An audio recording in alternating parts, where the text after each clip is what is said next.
is going on, everybody? Welcome back to the channel, guys. Welcome back to Omar BYT. And welcome, guys, to episode 4 of Beyond the Pitch, guys. And listen, this is the one that many of you guys have been waiting for. You guys have been waiting for the Arsenal show for Beyond the Pitch. And of course, guys, you knew Arsenal. When it comes to Arsenal, bro, I had to bring him here, man. Because you guys have seen me in this channel constantly. I'm always there every time Arsenal play. Arsenal are not playing.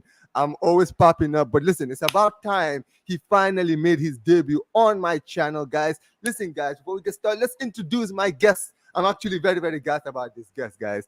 Northside LDN, bro. What's going on, bro? Yo, big up familia, man, my African brother. We're here, man. We're here. Listen, your channel's shining, man. I love every single time. This guy shows a lot of support on my channel. Jumps on all the time. And yeah, man, I'm looking forward to this. And yeah, man, look very, very knowledgeable, man. You're very, very knowledgeable, and I respect that. Yeah, I mean, it teaches me a lot as well about La Liga. I don't watch La Liga, so every time you need that La Liga update, man, always has to holler at Omar. You know what I mean? But big up, my G. Hey man, listen, man, appreciate it. Thanks for the beautiful words, man. Listen, at the end of the day, you're actually one of the people who've really helped me. Like, listen, I recently hit 2K. I'm not joking when I say this, right? And listen, guys, before we get started, congratulations on Northside for hitting 13K yesterday, man. Listen, there's not a lot of people in this YouTube space who deserve this thing more than this guy right here, all right, guys?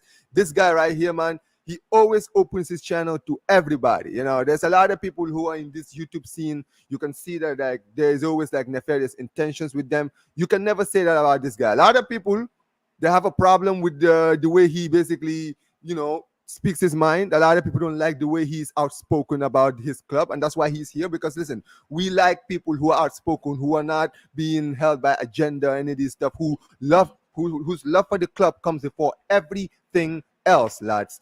Right? And this guy right here, man, he's going to the top and he deserves it. Every single thing. And like Guru said, man, we are the penny pinchers gang over here, man. At the end of the day, man, listen, it doesn't matter, bro. It doesn't matter, right? But look, at the end of the day, like I said, this guy right here, like, there's a few people on YouTube who have really inspired me, like, ever since I've gotten into this space, ever since I've opened my YouTube channel. There's a lot of people who've helped me out. Flawless, I've already had him on the channel. He's actually one of them. But Northside, I've already said it, guys. Northside, apart from Flawless, I would say the guy who's put a lot of biggest impact on my channel is Northside. Because ever since the first time I jumped into his channel, bro, he's always shown me love.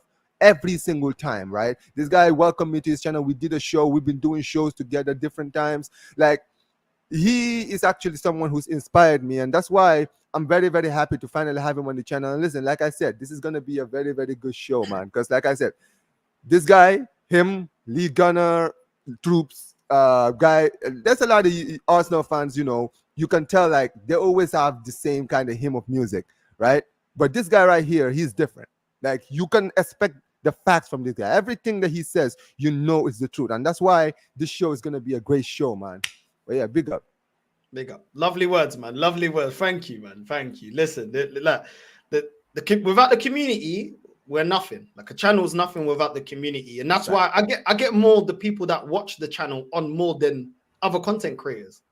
You know, sometimes I knew I didn't know you was a content creator when you jumped on. So then you jumped on, you said you got a channel. I was like, ah, cool. Yo, man, go subscribe to Omar. Do you know what I'm saying? But most of the time, I like to give voice to the people that watch the show. And people of all, you know, no matter who you are. Like, I was cooking Babs yesterday and I still let him jump. You know what I'm saying? Oh, we love it, bro. We enjoyed it, bro. Listen, guys, if you guys haven't watched it, right, go back and watch yesterday's video, man. This guy, right, he came out there, right, he called out Baz, and Baz thought that he could come in and basically put this guy in his place, man. But guess what? He got cooked on live on Northside's show, right? Northside invited him on his show and literally cooked him in his face. All right. At the end of the day, man, listen, it's about time, man, because some of these people, man, they be getting away with this thing for too long, and we see it in every single fan club, right? But specifically Arsenal fans, right? There's always like this issue that I've always had. We're gonna go into it before, you know, obviously we're gonna talk about the club, your manager, everything. But as far as the fans is concerned, right, I don't understand why some of these fans can't just understand. Listen, people don't have to agree. Like, you, if what you want is the best for the club, you should agree on the fact that, yeah, we want the best for the club. Maybe you and I don't agree on how the club should go, but at the end of the day, don't question my ways of how I want the club to go just because you think that I am feeding off toxic and negativity. Because at the end of the day, let's be real, you said it yourself, and I agree with it. Some of the biggest YouTubers, right? And listen, I'm gonna at the end of the day, this is Omar BYT. I don't care, man. Like I'm not here to basically kiss up to anybody. Okay, man. If I don't like your content, bro, I'm gonna call you out. I don't care. It's just like you, right? But there's a lot of people in this YouTube space, right? You can tell they're sellouts, man. They are sellouts on the highest level, right? Because you can listen when you really listen to them, just listen to them when they speak. You can tell these guys don't really believe a lot of the stuff that they're saying, right? And that is why sometimes when they're called out, they can't even come in and defend. Like you can tell, like when you invite these people in your channel and you ask them questions, because they don't believe what they're saying, they can't even answer the questions because they don't believe what they're saying. You feel me? And it's the facts. Yeah, I just think I've said this before. I think content creators fans having a channel is a gift and a curse. Some people use it to push the club to demand more and demand the club to reach greatness, which is titles. Others have seen it as, if I go with the crowd, if I go with what people want to hear, then I can create a career for myself where I don't have to work a traditional 9 to 5. And that is what a lot of them do. You know, pander to the fan base. You'll get maximum views, maximum subs, and you don't have to face any backlash, and you'll just skyrocket. Because especially Arsenal fans, obviously I know more about Arsenal fans than any other fan base, because that's obviously the club I support. And that's what they want to hear. They want to hear Pretty Little Lies. That's what they want to hear. And if you pander to that, then you'll grow really, really fast. And I think it just goes to show that a channel on 200k talking rubbish is so rattled by a channel like mine, which is minuscule in terms of subs, in 13k, so angry enough that he had to jump on, then jump off, then keep typing in the comments. It just goes to show they don't like the accountability, you know, and I'm going to make sure they have accountability, because you can't just be spewing rubbish, and every year the rubbish you're spewing is leading this fan base, like this club does, into a fake sense of we are incredible when we have not strengthened what we needed to strengthen. So that's how I look at on it, bro. Like at the end of the day, people can like me, not like me, but have I been wrong so far? No, I've not been wrong. So maybe there's something that I'm seeing, because I'm yet to be proven wrong. And I know a lot of them will say, oh, but we're winning at the moment. Okay, the season doesn't end in October. You know what I mean? So let's wait to the end of the season, because we've had this before. And that's the thing, bro. Like a lot of people just don't like to be, they're too, they've had it too comfortable for a long time. Just being able to misguide this fan base and then get away with it. And at the end of every season, there's always an excuse of context or VAR or pundits, or they want to blame Lee Gunnar, or it's the people that are running your club. It's the manager that you back. It's the sporting director that you told us had a 10 out of 10 transfer window. That is why we're short, and that is why we don't win and get over the line. Bro, so, I swear to God, man, like this is my thing. You already know. I've already told you my opinions on a lot of situations, right? On like where I was as a fan when I, as an early fan getting into YouTube, right? And my opinions on a lot of people, right? I was a guy who wasn't a fan of Lee Gunnar back in the early 2010s, because I used to think just like a lot of people are today. But this is the thing, bro. On a complete real, I had to take a step back, because I was like, okay, what is Lee Gunnar actually saying? Lee Gunnar was sitting there saying, we are not going to go anywhere as long as we have a manager like this, right? We're not going to win league titles. We're not going to win the big trophies, right? He said these things. And so we sit there and we're like, all right, let's take a step back. Let's actually now take a look, right? This guy won an FA Cup in his first season with Unai Emery's team. We all know that was Unai Emery's team. If you're sitting there, like, listen, he was the manager, fine. You want to give it to him? That's fine, right? But since then, he has never won anything. And he's had a chance to play in the Europa League, Champions League, Premier League, League Cup, FA Cup. He's in every single trophy and has never lifted one trophy. So at what point are we then going to sit there and say, well, Lee Gunnar did say we're not going to win anything with this guy. He never said we wouldn't challenge. Like, Lee Gunnar never said, we would never get to a point where we would challenge. He said we would never win anything with this manager. And the fact of the matter is, you guys have been challenging, but every single year you challenge for the last 2 seasons and you fall short every single time. You understand what I'm saying? At some point, then you have to then say, wait a minute, maybe at the end of the day, guys like Liga, like guys like Northside, all right, maybe he's just a nearly man. He's a man who can build a team, but he's not the guy who's going to take you to the end of the finishing line. You understand what I mean? There are some managers that are good at that. Like I've already mentioned, like some of the best managers we've seen. Someone like Marcelo Bielsa. Bielsa is considered a legend, right? Football fans know who Marcelo Bielsa is because of the amount of players that he's actually like elevated, right? But if we're deep in it, this guy's career, he doesn't win stuff. He's a great coach, but he doesn't win stuff. You saw him when he was a Leeds. People were sitting there trying to tip Leeds for top four. It's like, bro, at the end of the day, they're not going to get top four. They're not even going to finish mid-table because they have a good team and they play entertaining football, but that's where it ends. You understand what I'm saying? That is where it ends, and you're gonna see it in the league. And at the end of the day, that was what happened. They were there for 2 seasons and they were relegated again.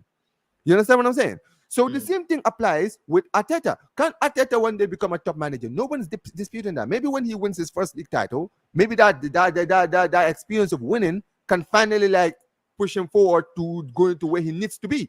You understand what I'm saying? But at the end of the day, you are Arsenal Football Club, and I keep saying it.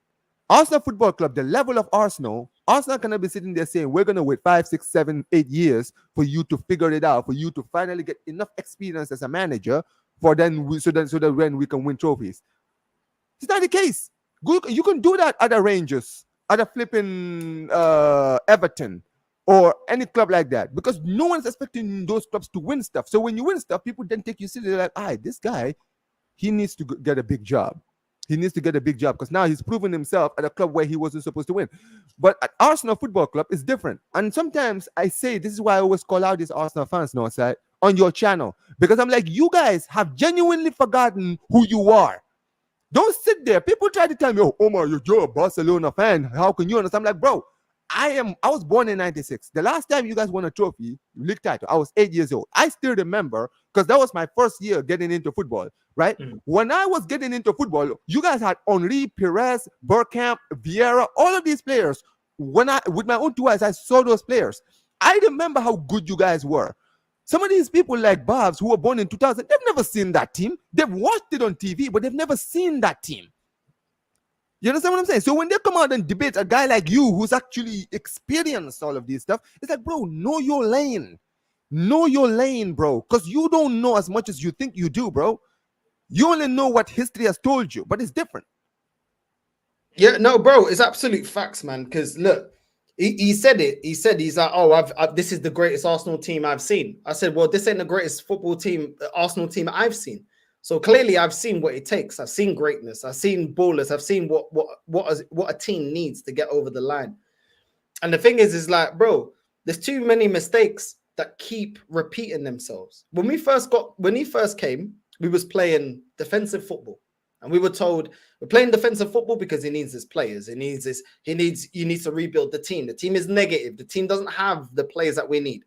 Then I think it was like 2 seasons after that, 2-3 seasons after that, he starts playing really good attacking football. Now I have to give it to Arteta. He played some really good football, and we were playing really good attacking football. We fall short, and we're 8 points clear. We bottle it. We're not able to consistently perform, and I think we lost to Nottingham Forest or something like that towards the end of the season. Then he reverts back to the football that he was playing in phase 1. We don't win the league, and it's like, bro, you're not winning the league. Not only, okay, cool, people will give him props that he's adapted, but you've not got over the line. There's only so much I can give you credit for adapting your style of play. You haven't set this team up to win. Why have we got Jorginho here? Because when Jorginho came, they said he was the experience that we need to get over the line. Why have we got Zinchenko here? He was supposed to be the replacement for Kieran Tierney. Since then, we've got Timber. We've played Tomiyasu there. We've played Kivior there. You know what I mean? And now we went out and got Calafiori. But people don't want to talk about those mistakes. Like, what's going on? Then you look at the goalkeeper situation. We've gone through Carl Hein. We've gone through a bunch of goalkeepers, bro. Ramsdale, and now we've got David Raya.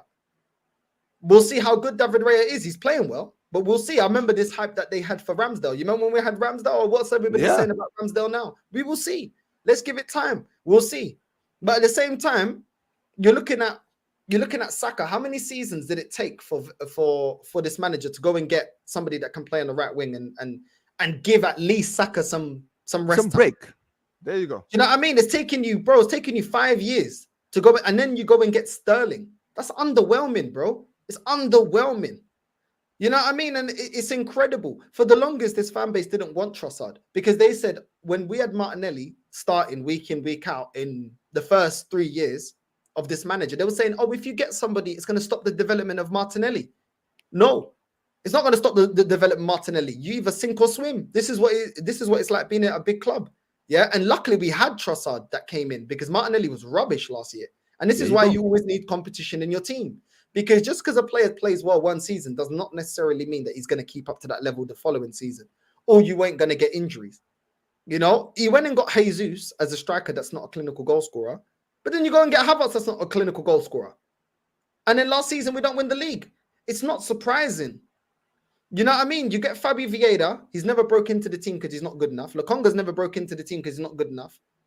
And then Fabio Vieira's out on loan and you only leave Ethan, a young kid. Like, come on, it makes no sense. It makes no sense, bro. Like everything, there's some things he's done that is good. Brian Declan Rice, you know, the partnership, Gabriel Saliba, Ben White, to be fair, as a right back has been very consistent for us since he was moved to the right back. Saka, I mean, Saka didn't come through by this manager, he came through by Emery, but Saka's performed regardless. But other than that, bro, phase one, our bench was rubbish. Look at our bench now. Look at our bench now, bro. No, how can you tell me this is a 5-year building of this squad? Look at the bench. The starting 11, we got a very good starting 11. We have got a very good starting 11. But look at the bench. You do. But look at the bench. We got a bunch of kids, a bunch of defenders, and we got probably Trossard or Martinelli on the bench that can somewhat affect the game. Everybody else, it's ineffective. Jorginho's not a game changer. Do you know what I mean? Like, and then we got a bunch of defenders and young kids. Come on, bro, that's not great, man. It's not great. But because we're winning games, bro, it's all right. We're balling. The bench is fixed. We'll see if this bench is fixed at the end of the season. See, that is where I always say, this is where I always get to, and this is why I always go at some of these fans, right? It's one thing to be happy about winning now, right? You can win games and be happy to win games. Like, you know what it is? This is how I can tell these people don't watch your channel, right? Because go and watch whenever Arsenal win games. No side is not sitting there saying, oh, these players were trash, we didn't deserve to win the game. No. He gives the players credit, he gives the manager credit, but guess what? He also calls out the negatives of the game. Because you know what? In football, there is always positives and negatives in everything. You can win games and find the positives in winning a game and the negatives. You can lose a game and you say, and you know what? We lost the game, but you know what? I saw these positives, this and this and this, and you know what? Maybe then we can go to this. You feel me? At the end of the day, with some of these fans, where I can't deal with some of these fans, like the way they think is just, it's like, okay, you can enjoy the win, but when you start saying, oh, this season is going to be different because there's something I see different in this team. Okay, what do you see differently that we are not seeing? It's like at the end of the day, what are you seeing? Because I said this. I remember when I was on your channel a few weeks ago when I was debating another fan, right? I said, listen, I watch the Premier League every single year, and I'm not an Arsenal fan. I'm just a guy who's just watching football, right? However, I, for the last 2 seasons, have constantly seen you guys around October be in good form, great form, title winning form. And this continues to November, December, January, February, March. When it reaches April, every single year for the last 2 seasons, once it's reached mid-April, something just goes, there's something that just tweaks in the minds of your players, and then you just start losing or drawing unnecessarily. We saw it in his first season when I literally said this on your channel yesterday. In your last 5 games where you guys were 7 points clear, all you needed was 2 or 3 wins to secure the league before you played City, and you had West Ham, Liverpool, and Southampton. Now you can say that the Liverpool game at Anfield is tough. Okay, fine, right? But you got a draw. Many people said you battled it. Fine, a draw at Anfield is not that bad. West Ham, you should have won. I'm sorry, you should have won that game. You were 2-0 up. There is no excuse for that one, right? Southampton at home, Zero excuses. I don't want to hear it. That Southampton was one of the worst teams in the Premier League, and somehow, some way, this team was 3-1 up at the Emirates. 3-1 up. You're going for a title. You're going for a title, right? You have City who have a game in hand, and then you're losing at home. Yeah, you guys came back hard for a draw, but at the end of the day, you could see it. Once that game, once you guys lost Saliba, and that's what people always said. Oh, we lost Saliba. That's where things change. See, that's where it is then. See, the fact. So, see, this is why I always say, at the end of the day, why is it that one player's injury could change so much of your team? See, Barcelona this season, we lost Dani Olmo. He was our best player. When he got injured, I never heard Barcelona fans saying, oh, this is the end. Oh, good form is now going to go down the window. No, at the end of the day, the manager improvised and said, you know what it is? It's harder we've lost Dani Olmo. We'll work on it. We'll try and to do something, tweak something. And you know what it is? We're still doing well. I know we've lost the game, but guess what? You wouldn't have even realized that Dani Olmo is gone missing, because we are still playing well, because eventually our manager has said, you know what it is? I know how important Dani Olmo is, but we are not that one-man team. There's enough players in the squad for us to take this home.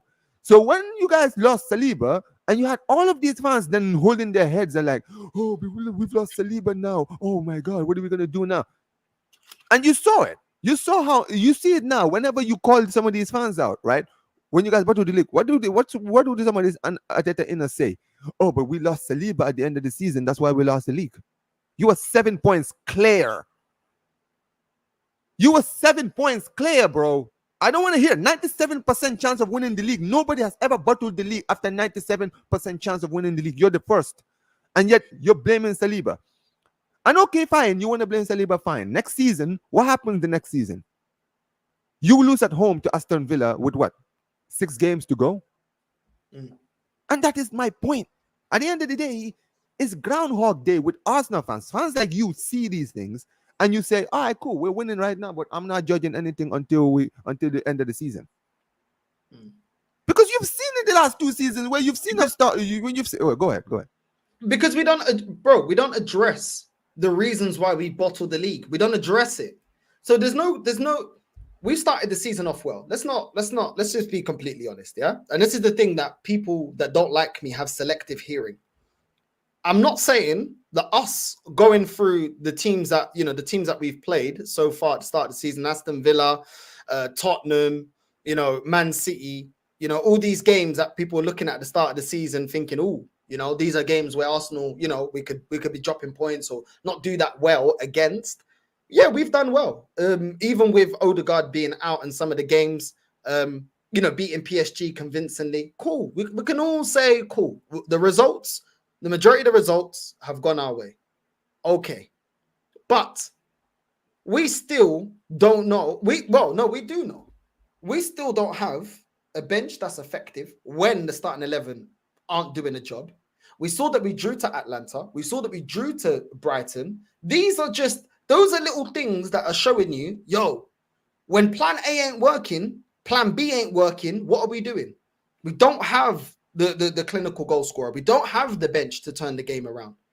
And tactically, we couldn't outdo Atlanta or Brighton. So we drew those games. Yeah, we're going to come back to those situations, bro. This is not the first time we're going to be in that predicament. We saw that last season against Porto and against Bayern and against Aston Villa.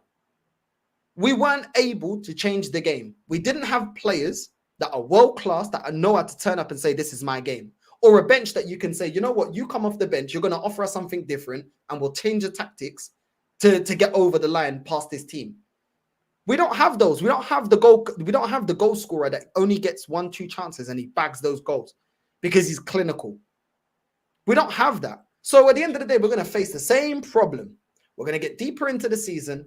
We're going to come up against teams in Europe or teams, towards the end of the season that are now fighting to get in a European spot or fighting to stay in the league or fighting to try and get in the top 4.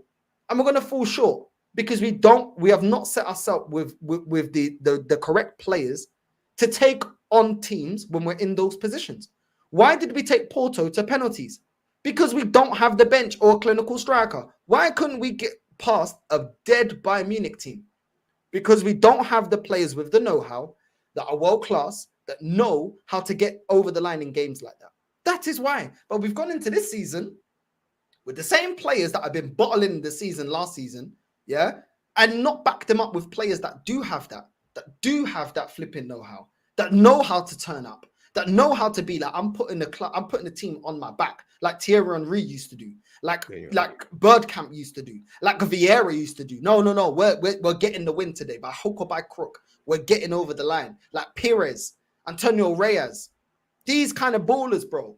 Do you know what I'm saying? We don't have those players now, which are the players that we should be adding, because when we got Champions League, the fan base told us we're attractive to these players. We are attractive, but without the ambition, they're not going to come.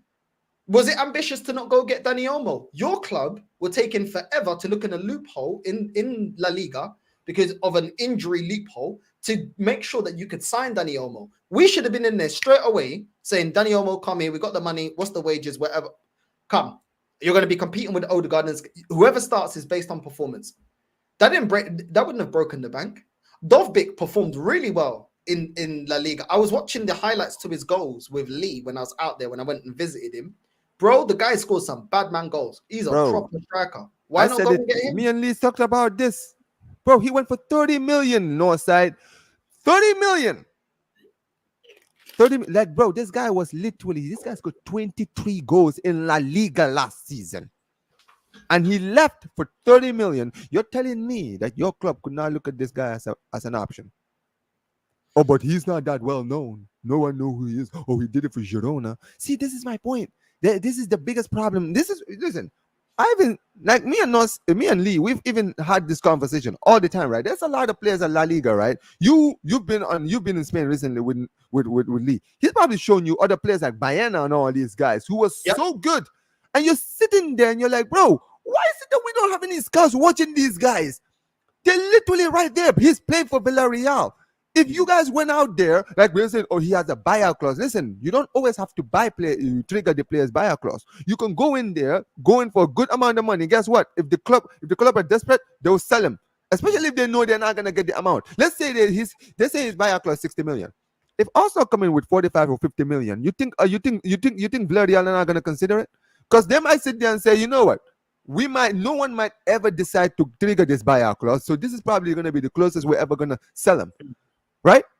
And at the end of the day, buying a player like Baena, that is an option in the field for Odegaard in case he's injured. And also, this guy is an amazing set piece taker. You don't have any free kick, bro. This guy would literally solve your free kick taking responsibility. Did you see his goal against Serbia? Did you see his goal in the Olympics against France? This kid is a baller, bro. But this is my point.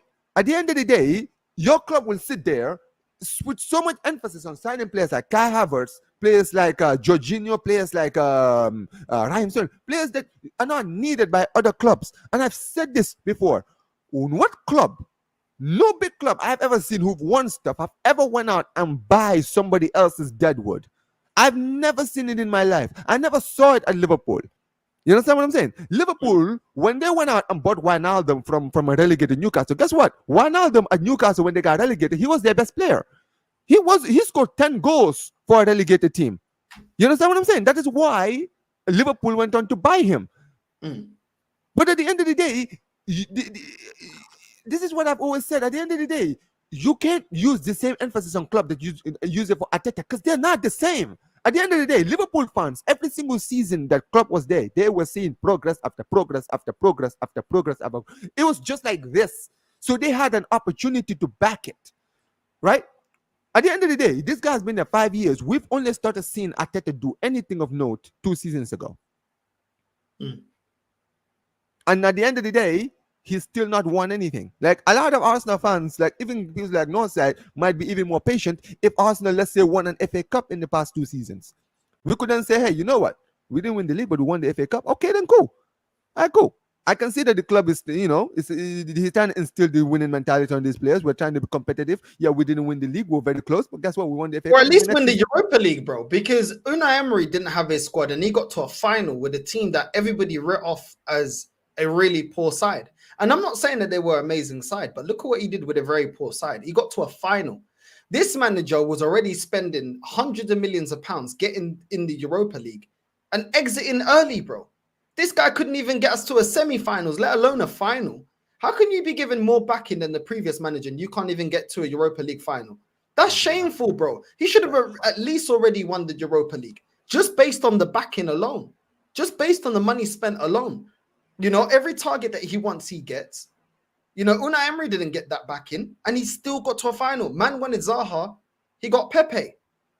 Do you know what I mean? Like, look at the difference in the backing, bro. You know, and this is with a squad that apparently didn't respect him and were mocking his English. And yet he got to a Europa League final. So then the next manager takes over, and yet he can't even get us to it. He can't even win us a Europa League. Come on, man, it's shameful, bro. It's shameful. When Chelsea dropped off a little bit, they were still winning Europa League. When Man United dropped off under Mourinho, they won a Europa League. We go Europa League, act like we're beyond it, and we can't even win it. Come on, man, it's embarrassing. It's embarrassing, bro. This club spent so much time in the Champions League. We're in the when we were in the Europa League. You can't win that. You can't win it. And I'm supposed to believe that he's going to win the Champions League when you're getting eliminated by teams like Olympiacos and Sporting. Sporting Lisbon. Come on, man. This. Come on, bro. Are you mad? His European record is disgusting. You're Absolutely literally disgusting. taking Porto to pens. You lose one game against Lons. Yeah, you beat him in the second. You should not be losing any games to Lons. I'm sorry, you should not be. And then you can't even get past a Bayern Munich team. I don't care. That team there, that wasn't the Bayern Munich that we know. The club that, you know, the reputation of Bayern Munich. And you can't beat them.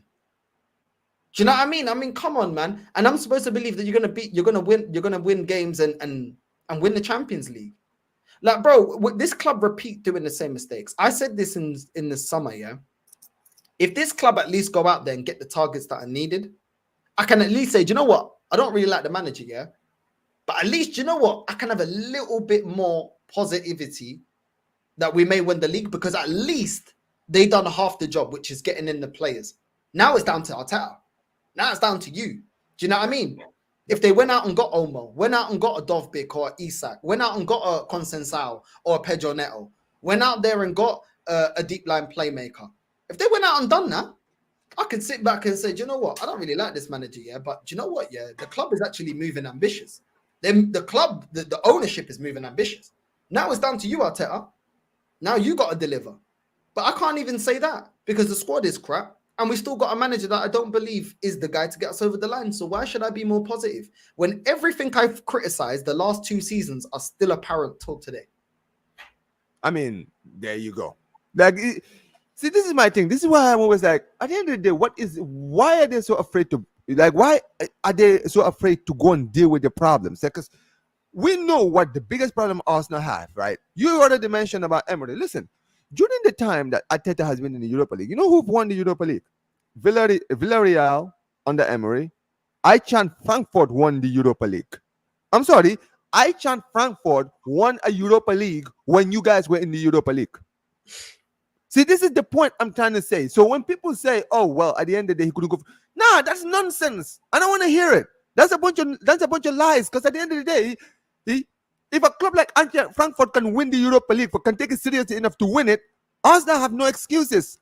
This arrogance that some of these Arsenal fans have, right, where they think that they're too big for the European. Bro, you're not too big for any European trophies, man. You guys have never won a European trophy, with all due respect, right? You don't have any European history. You can't sit there and say we're too big for the Europa League. What do you mean by that? Because you've been in the Champions League for that long? What have you done since you've been in the Champions League? You only basically the only thing good that you've done in the Champions League is reaching a Champions League final in 2006. That is your only note in European history. Yes, you guys won the Conference Cup in the 90s. Yeah, that's all great and good. Guess what? Tottenham have won the Europa League. So technically, Tottenham have a bigger European heritage than Arsenal. A lot of Arsenal fans are not going to like it, but that's the facts here, right? Chelsea definitely have a bigger European history than you. They've won 2 Champions League, 2 Europa Leagues. You understand what I'm saying? Every single big club in England all have European history apart from Arsenal. So when Arsenal sit there and talk about how they're too big to win win European trophies, that's a lies, man. You've never won European trophies. So at the end of the day, you mentioned it yourself. I remember when you guys went in the Europa League against Olympiacos. I blame Like every one of the times, the 2 times you guys got knocked out in the Europa League, I blame him every single time. Even the Villarreal one, when you guys got knocked out by Villarreal. Because the game against Olympiacos, you guys won 1-0 away to Olympiacos. All you needed, right? You were at home. It was supposed to be easy, and then you bottled it. You conceded 2 goals at home, right? And then you then play Villarreal, who under Emery, you get a 2-1 win. You get a 2-1 defeat. Okay, that's unfortunate. All you need to do is score 1 goal, and you guys would be in the final. And you could not even get. They had like 15 shots to your 5, and you were playing at home. Bro, City are 3 leagues behind us, you know, in terms of league titles to match us. How much longer are we going to be the 3rd biggest club in England? And even that, to some people's debatable, because Chelsea have won a lot of major honors. They got more European heritage. Yeah, we got more league titles and more trophies overall, but they got more European heritage. What weighs more, European heritage or league titles?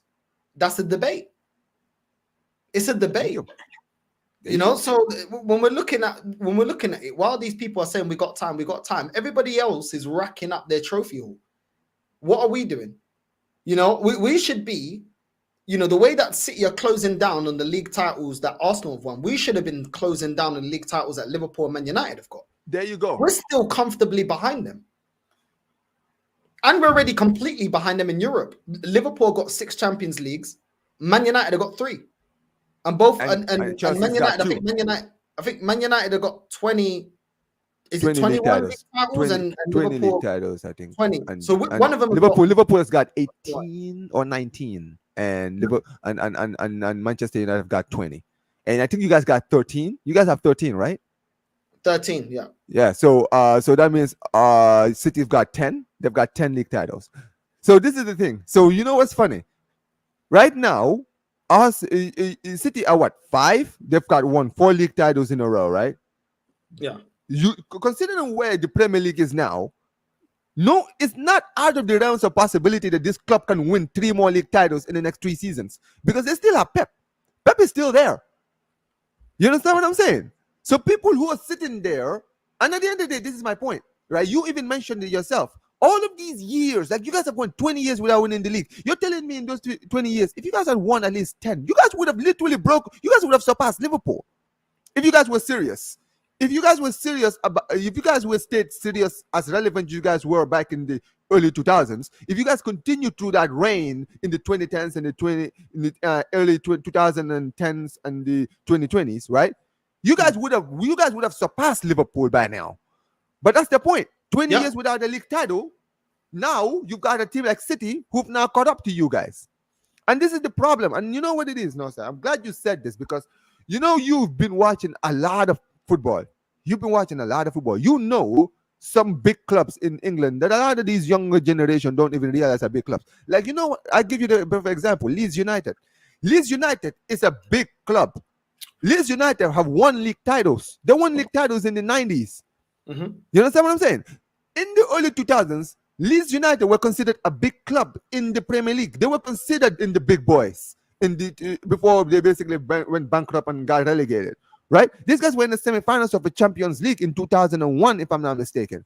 Right? This is a club that had history. But guess what? They went. How many years did they go with when they got relegated? How long did it take them to come back to the league? By the time they came back, everyone forgot that they were a big club. Why? Because they had been so irrelevant for so long that people forgot. The same thing applies for Nottingham Forest. When they went down, they were never the same. And this is what I always say to people. A lot of these new generation Arsenal fans who've never seen the club win trophies, they think this is for them, this is success. And it's like, that is not true, bro. We know what success is. The people who've been watching this club long enough know how big this club is. This is why you see a lot of the grown-ups, right? People who were born in the early 90s, right? Who've seen Arsenal where they are. This is why you see a lot of these Arsenal. Like you see yourself, you're on these channels, right? You're on Husam's channel, Flawless's channel, Lewis's channel. Bro, these guys troll you all the time. People don't understand, why is it that they always troll Arsenal, right? Why is it that people always go after Arsenal? Because they know how big Arsenal is. So a lot of you don't understand. The reason they troll Arsenal is because they know what Arsenal were to what Arsenal are now. And that's why people like Nosat always get it. This is why people like Lee always get it. Because at the end of the day, they know. They're like, yo, you guys used to be this. Look at you now. But this is the thing. But then you know what it is? You guys are the toxic and negative ones because you have expectations. Absolutely ridiculous. But at the end of the day, listen. Obviously, the international break is finally over. We both of us are happy about that. None of us like the international break. We both of us. I mean, to be fair, our African nations didn't do so bad. You know what I mean, right? Shout out to the motherland. But at the end of the day, we're back in the Premier League. You guys are playing Bournemouth tomorrow. Bournemouth at home have actually been very, very good. I know they lost to Chelsea, but they've actually been very, very good playing at home, right? What do you expect? And what is the deal with Saka? Is he going to be playing in the game tomorrow?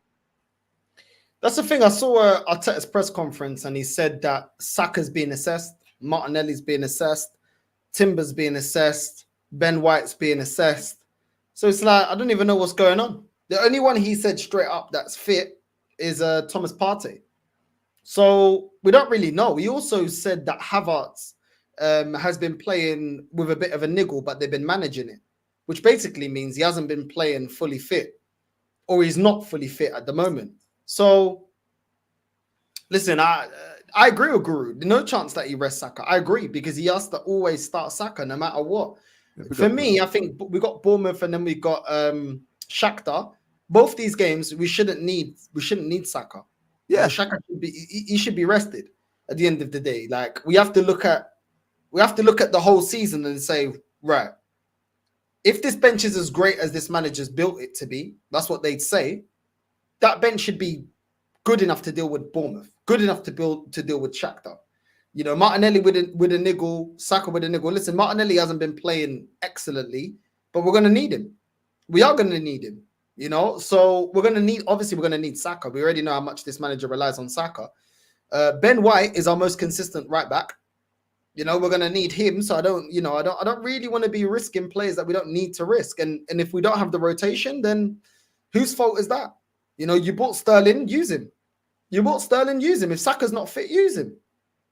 You know, and this is the thing, bro. Like, I'm kind of tired of it. Like, you know, like if Havertz isn't fit, well, you got Jesus. At the end, I wouldn't have kept Jesus, but this manager chose to keep him. So you're gonna have to use him, bro. You can't, you know, you reap what you sow. Like at the end of the day, if we've got injuries to main players and this manager deemed that bench good enough, use it. These are the situations where you need to use it. There's multiple reasons. Yeah, whether you need to change a game, maybe, you know, if one of the starting 11 are not playing well, you have to use your bench.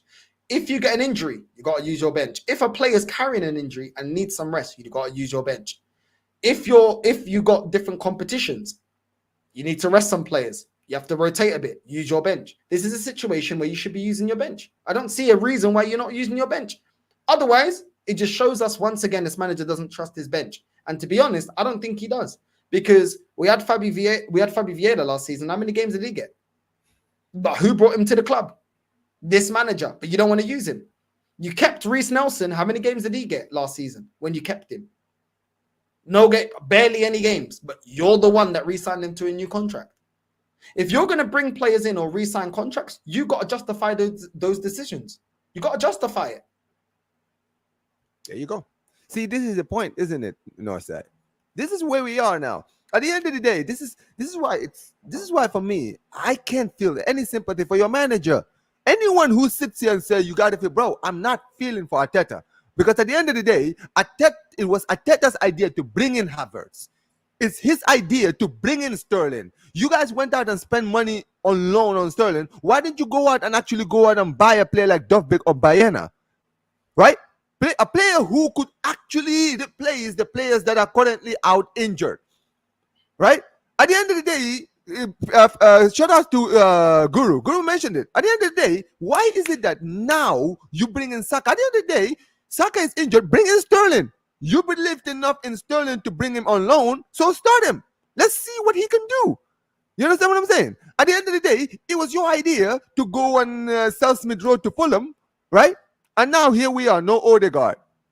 Who's going to be playing in the midfield? You don't even trust one year to even play. Like, at the end of the day, this is where I keep going, and I'm like, at the end of the day, I don't feel any sympathy for this man. Because at the end of the day, The difference between you and your mentor, Pep Guardiola. Pep Guardiola, every player that he kept, every player that he sold, you never. It was very rare in Pep Guardiola's career where you can say he sold a player and he went on to regret it. You understand what I'm saying? Like the Probably closest one I Ibra. can think. Ibra, he didn't regret it, but he was the one that still went on to have a very good career. Yeah, but guess what? The closest one I can think of is probably Cole Palmer, and I don't think he even regrets getting into the Cole Palmer because he's still winning stuff. I know Cole That's Palmer is a great player, and listen, if he was a City, I think that if in this current City team, if he actually was given a chance, he would be sick, right? But at the end of the day, it is what it is. He's still winning stuff. You understand what I'm saying? The closest one I can think of really is Samuel Eto'o and Ibrahimovic, like you said. Samuel Eto'o won us a treble. He was one of the best strikers in the world, but because they didn't see eye to eye and fix their issues, he ended up selling them. You understand what I'm saying? And then Ibra couldn't suit his system. There so you go. He chose to get rid of him, and then Ibra, you know, Ibra's prideful. He's like, I don't, you know, he hates him to this day. You know, he hates him to this day. Did you see that? Did you see them when they meet in the preseason? Did you see the picture? No, I didn't see. I swear. Listen, hold on. I'll find the picture before you go, and I'll show you, bro. When you see Ibrahimovic's face when he was talking Zlatan, it was the most Ibra thing I've ever seen. I'm like, this guy, we need to protect Ibra at all costs, man. This guy, he's hilarious. But that is the point. At the end of the day, he got rid of Cancelo when Cancelo was considered the best fullback in the league. Do you remember? When he was in the Premier League, considered one of the best fullbacks in the world. Guess what? When João Cancelo was misbehaving, he was like, "Yeah, get out of here. I don't care if you're one of the best."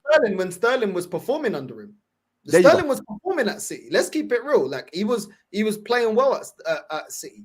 Sterling was bagging in loads of tap-ins at Man City, and he said, "Nah." Zinchenko, he still won a league with them? Nah, not good enough. Jesus won a league with? Nah, but you're not good enough. He doesn't care. Like at the end of the day, the only one he's brought back is Gundo. It's Gundo, bro. And that was more because of Gundo wanted to leave. Do you know what I mean? There you because go. Gundo wanted a different challenge. But then Gundo was happy to return him, and he was happy to receive him. But you're right. He got rid of Eto'o and Ibra, still won stuff. Got rid of Cole Palmer, still won stuff. Got rid of Gundo, still won the league. Doesn't matter if he's trouble, still won. Doesn't matter. And you know what's funny, no side? This is why I keep saying, right? They lost Rodri and De Bruyne. Bro, they're still going to win the league. I don't know why people think for 1 second that them losing these players all of a sudden is going to be the reason why they're going to win. They're going to win the league. Bro, haven't you guys been watching the last few seasons? Like, seriously. It's drama, bro. Because other content creators that tell me that they're back in Arsenal, they say, "Oh, yeah, but it's boring if we always say it's Man City." Yeah, but it's the truth. And if it's boring, good. Because then that should bring an incentive to Arsenal, Man United, Chelsea, every single other club that should be competing. That should be the incentive to be like, why are our owners allowing this? Why are they allowing it to become the league that Premier League fans used to cuss the other European leagues to be? Farmers' leagues. Who are allowing this? For all the Arsenal fans that are saying, "Oh, well, you guys are just conceding, yeah, by not demanding more in the transfer window, demanding more from the club," you're allowing this league to be a farmers' league. The same crap that you talk about, the Serie A, you talk about League One and all that. Well, you guys are doing the same thing because you lot don't kick up a fuss when things aren't going right. You guys just say, "Oh, it doesn't matter. Next season we'll get our ingredients." No, sir. You know what I'm saying? Crazy? You know what's funny? This is the reality, bro. Like they want to throw shots at other leagues, yeah. But what are you doing to make sure that this league is competitive? Because when I grew up, it was Man United, Arsenal. Then it become Chelsea, Man United. Do you know what I'm saying? Then it become City, Man United, and Chelsea still thereabouts. Do you know what I'm saying? Arsenal somewhere in the mix. Yep. There was loads of teams that were going for that was the best league. Like when I was watching the Premier League, when there was multiple teams going for the league. But one thing that was consistent after we had our time against Man United, when Chelsea come in, we never risen to the occasion. When City come into the race, never rose to the occasion. When Liverpool then became really good, didn't rise to the occasion. We don't rise to the occasion, bro. There you go. We just these fan bases sit back and say, "Oh, well, we're paying the stadium off. Wenger's paying the stadium off. Oh, well, we're getting rid of our best players to pay off a stadium. Now we've got all the money in the world. FFP. They always want an excuse, bro. I've heard this excuse all the time about money. They said this when we had the stadium, bro. Do you know what I mean? They never want to have the expectation, bro, because this fan base is spineless, bro. The majority of this fan base is spineless. They don't ever want to hold this club accountable. There's always a comfortable excuse. And the excuse is everybody else, apart from the people that actually make decisions at this football club. Bro, but you know what, right? It's so pathetic, man. Because you know what it is? It's not even Arsenal fans, but even Premier League fans. I used to hate, you know, when the people always used to say in La Liga how it's Barcelona, Real Madrid, which is true. Don't get it twisted. It is true. It's Barcelona, Real Madrid, and everyone else, right? But let's look at this from a bigger standpoint here, no sir, right? In League 1, which is considered the Farmers League, PSG have never won the league 5 times in a row. They've never won the league 5 times in a row, man. They've won it. I think they've won it 4 times because I think the first time when they got bought, right, Montpellier when Giroud was there, they won the league, right? They won like I think 4 years. They won the league 4 times in a row, and then Monaco won it, and then they won like 3 times in a row, and then Lille won it, right? But this is my point. At the end of the day, there's always been a switch. You understand what I'm saying? The thing that people always make fun of other leagues for, we're seeing it now. But you still have some of these Premier League fans who will still try to debate with you. They're saying things like, "Oh, but you know, the Premier League. Well, we you know, Arsenal are there, and Chelsea are there, and City are there." Bro, it's like, first of all, let's look at it this way. The only team that's winning the league is City, right? In Europe, which English teams are actually performing? And don't talk to me about the conference. I'm talking about the Champions League, right? Are Arsenal doing anything in the Champions League? Are Chelsea doing anything in the Champions League? Are United doing anything in the Champions League? Are Liverpool doing anything in the Champions League? No, they're not. Only City is the only team in the Premier League who are in the Champions League that everyone looks at and say, yeah, one of the favorites. You understand what I'm saying? Every single season. But nah, this is not the Farmers League. Why? Because it's more competitive, because we have the big clubs. No. Look at what your clubs for what they are. The fact of the matter is, Chelsea are not the same team. Arsenal are okay, but even they're not the same team. They have not yet competing yet. They're challenging for the league, but until they win it, I'm sorry, I can't take them seriously until they start winning it. You understand what I'm saying? United are completely falling off the cliff. You understand what I'm saying? Right? Liverpool are in and thereabouts, but they're still not yet there. You understand what I'm saying? Right? City is the only team that is relevant in this league right now. Right? And until people finally put their arrogance aside and admit that right now this is a one-team league, this is a Farmers League, and we need to improve, nothing is going to change. Because let me tell you something. When Pep Guardiola was in Barcelona, we were the best team in the world. Not just in Spain, in the world. Everyone in the world feared us. You know, so no one wanted to play that Barca team, bro. But guess what? Florentino Perez looked at that team and said, you know what it is? I don't care if they have Pep. I don't care if they have a prime Messi, a prime Iniesta, prime Xavi, prime everybody. I don't care. I am going to stop this team. Guess what? What did he do? The first season of Pellegrini, under Cristiano Ronaldo's first season, right? Pellegrini finished with 97 points. The same amount of points as Arteta did last season, I think, right? 97 points. And guess what, bro? He got sacked. You know why? Because Mourinho had just won the Champions League, the treble with Inter Milan. You understand what I'm saying? And he had just beaten Barcelona in the Champions League, knocked Pep Guardiola out, and then won the Champions League at the Bernabeu. So he was like, no, screw this, bro. You're out of here. This guy's available. We're going to go get him. And you know what happened? That first season, Mourinho got destroyed in the first El Clasico 5-0. But guess what? After that, the following season, guess what happened, bro? He got 100 points. No side, 100, still a record to this day, and scored 120 goals. If you go back and actually check that team, right? That Real Madrid team had 3 players, or I think 3 players, who scored 20 goals in the league. 3 players, right? Mesut Ozil, I think, got like 40 assists in the league that season, bro. That team is one of the greatest teams to have ever seen in my life play in La Liga. And I've seen my Barca team. But that's my point. That Pep Guardiola team was defeated by one of the greatest Madrid teams, and that team was built. Florentino Perez said, yeah, I'm taking down this Barca team. I don't care. When Liverpool, under Klopp, right? When they built a team that was strong enough, that won the Champions League in 18-19, guess what? The following season, bro, they went on a madness in the league. Complete madness, where they went on like a winning streak, craziest winning streak I've ever seen, bro. They went all the way to February without dropping 1 point. Right? But at the end of the day, people say it's impossible. No, it's possible. This is why, at the end of the day, if Arsenal have the ingredients, the problem is you guys are not going out there to sign the players you need. You have a good defense. No one's the defense is great, right? But you know what? You don't have any gunman in the midfield. I'm sorry, Odegaard is a good player. Don't get it twisted, right? But you need more in that midfield. You need another creative player in that midfield, and in that attack specifically. We've said this for the last 2 seasons. Even rivals have said this about your club, right? You don't have a finisher.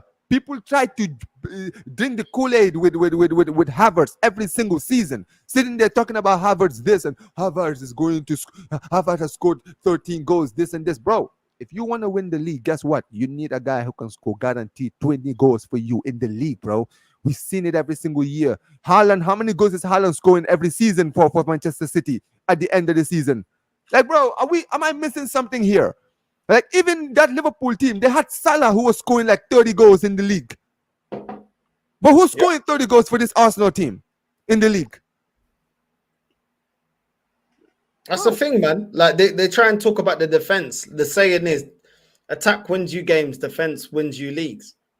But they didn't say, why is the saying not only defense wins you leagues? Because you need the attack. You need to win games to win leagues. And at the end of the day, we dropped too many points. We dropped too many points. And that's the problem. And yeah, you need to be near enough perfect against this Man City team. But it's been done. Liverpool have done it. Chelsea have done it. You still got to do it.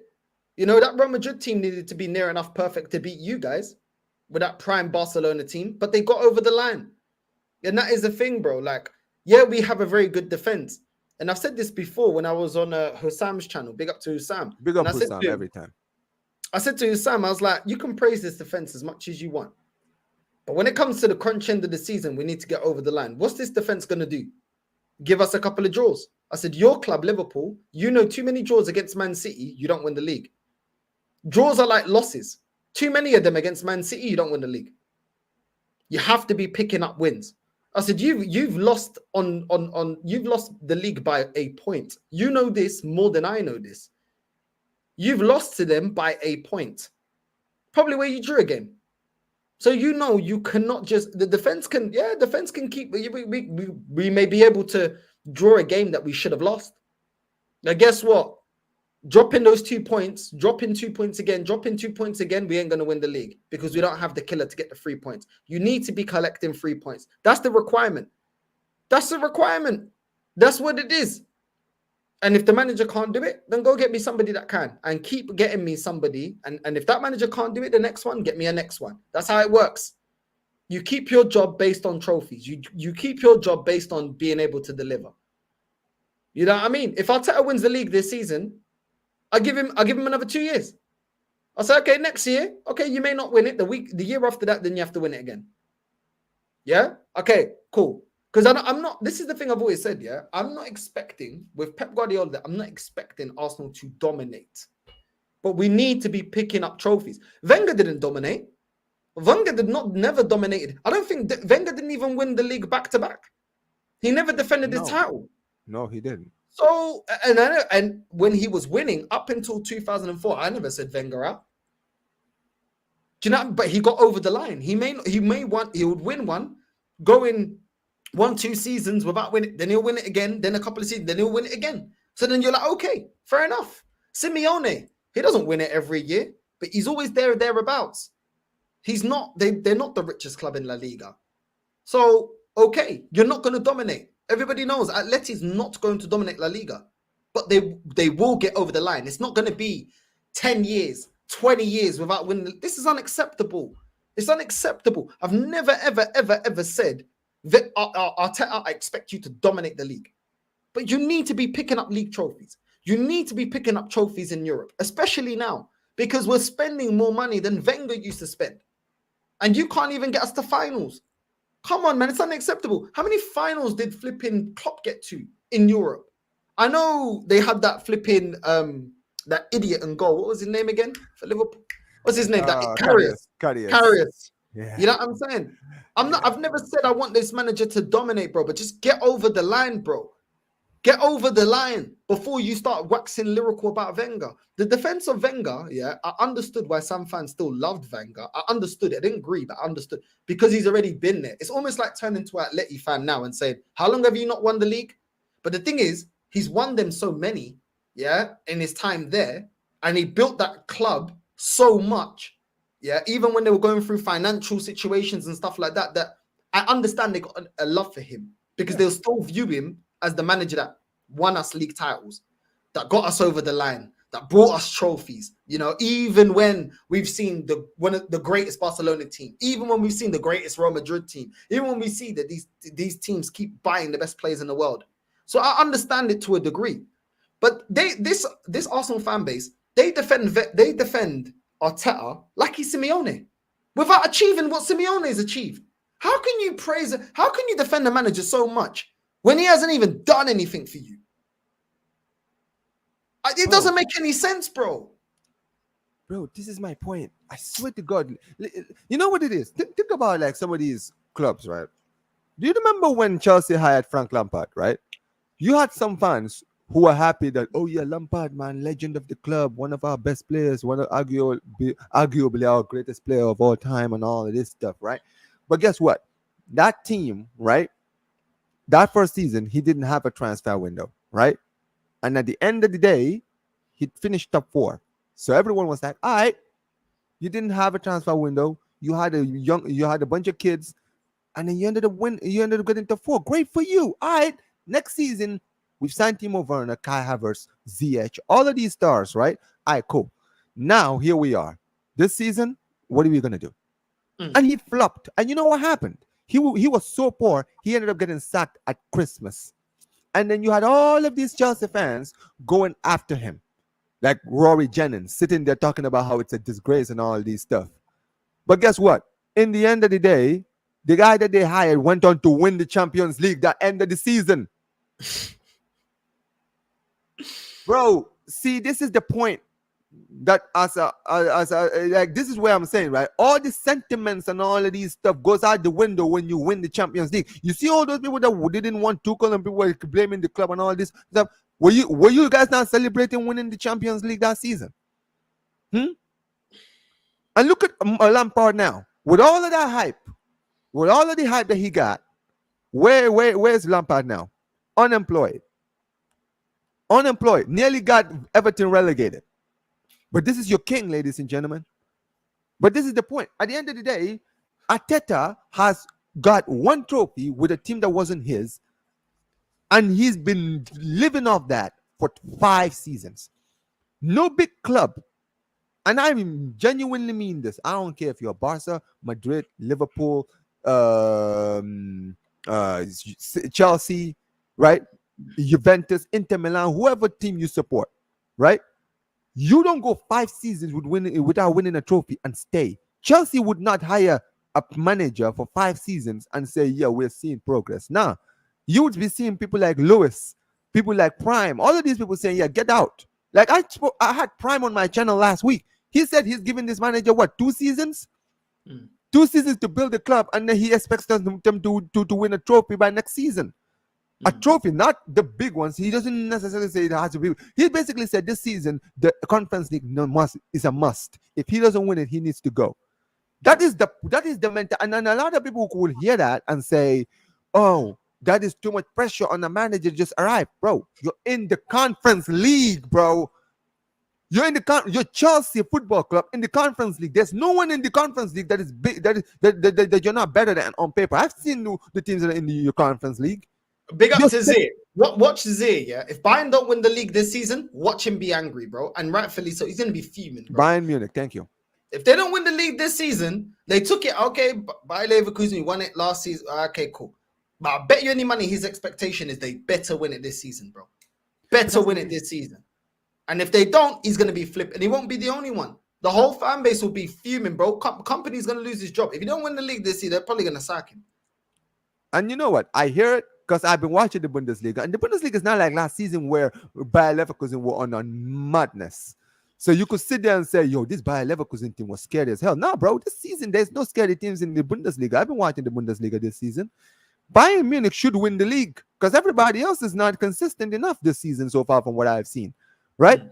And you just mentioned that at the end of the day, clubs with standards always stay relevant. You understand what Always. I'm saying? At the end of the day, when you look at Arsenal, Arsenal are not irrelevant. But if you look at what Arsenal is now, people don't take Arsenal seriously as they took Arsenal before. Maybe someone like you still takes it seriously, but you've seen how a lot of these opposing fans look at Arsenal for years. And Mm. why is that? It's because sometimes you have some of these Arsenal fans who will choose to close their eyes and just start talking out of their you know what. But that's the point, right?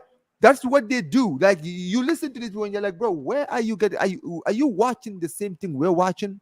Mm. Like, are you watching the same thing we're watching? Because I don't want. I want to know where your thought process comes from. And listen, Guru even mentioned it, right? Do you remember in the early 2010s, right? Arsenal Fan TV. When I saw Arsenal Fan TV, when they had troops, DT, Lee Gunner, the late great Claude, God rest his soul, Ty, all of these people, right? Apart from Ty, everybody else over there was suspected because those guys spoke from the heart, right? When Wenger was in charge, they were Wenger out. They said why they were Wenger out. And guess what? Right? When Wenger was gone, around that same time, we started seeing everybody leaving. We saw Troops do his thing at Barstow. The Lee Gunner had completely left the channel after 2019, right? DT was also gone. Now, all of the like OGs now are gone. The guys who actually made Arsenal Fan TV what it is. Now, what you have is people who are completely delulu. There's a few who I still respect. Now, I'm not going to call them all out because there's few out there who still speak the facts, right? But you can tell like some of these people is like they have an agenda, right? When you listen to them, they try to feed you this thing of, oh, we're having a good season. Oh, I think Havertz is the guy. I don't think we need a striker. Oh, Arteta, look at how much he's built this team and all of these stuff.